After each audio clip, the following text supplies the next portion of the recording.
السلام عليكم البنات، اش اخباركم؟ كنتمنى كلكم تكونوا على خير وبخير. واليوم جبت لكم سر التبييض والنضاره. الا عندك اثار وبقع الشمس وبغيتي توحدي اللون، ما كايناش احسن من خلطه الطماطم والصابون دوف. الطماطم اللي فيها فيتامينات كتجدد لنا البشره، والصابون دوف اللي غادي يعطينا ترطيب ونعومه خياليه. ونبداو الوصفه ديالنا اللي غادي تنور بشرتك. وغادي نقطعوا مطيشه ديالنا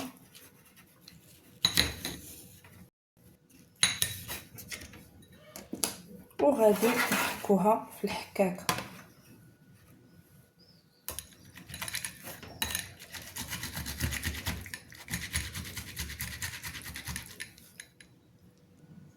ومن بعد ما حكيناها غادي نصفيوها في الصفايه.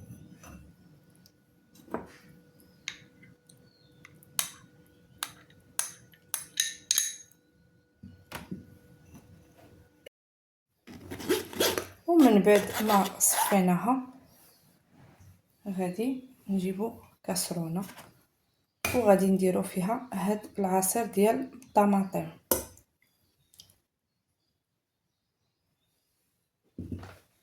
ومن بعد غادي نزيد معلقه ديال النشا اللي هو مايزينا وغادي نحركوها.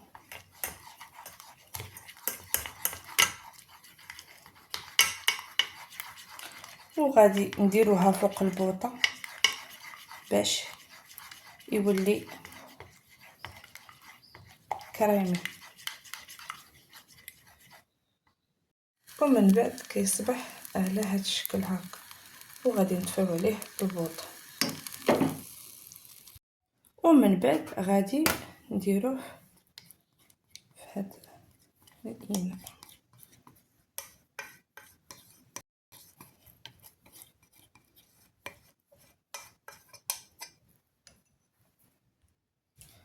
وغادي نجيبو دابا الصابون ديالنا، غادي نحكوه في الحكاكه.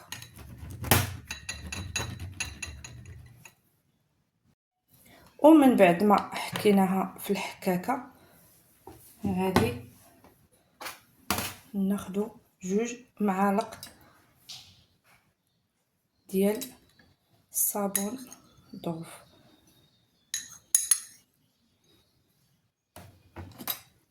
وغادي نحركو هاد الصابون حتى يتجانسنا مع ديك الطماطم. ومن بعد ما حركناه كيولي لنا على هاد الشكل هكا. وغادي نزيدو معلقه ديال ماء الورد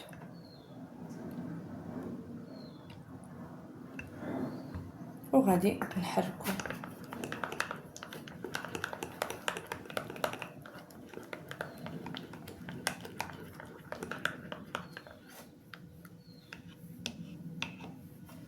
ومن بعد غادي نطبقوه على البشره ديالنا بطبيعه الحال ما نظفناها.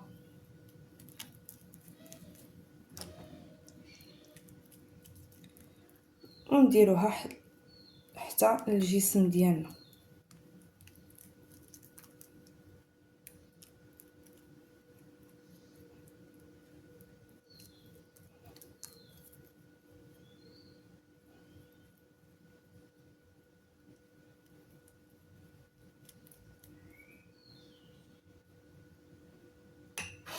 ونخليوها 20 دقيقه في البشره ديالنا حتى ينشف.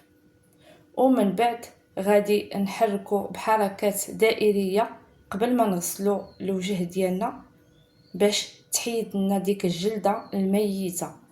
ومن بعد غادي نغسلو بالماء دافي. ومن بعد ما غسلنا الماسك ديالنا ما نساوش اي مرطب عندنا باش يرطب لنا البشره ديالنا. وجربوا هاد الوصفه هادي 2 مرات في الاسبوع وغادي تشوفوا النعومه ديال البشره ديالكم. وبطبيعة الحال غادي نحتفظوا به في الثلاجة.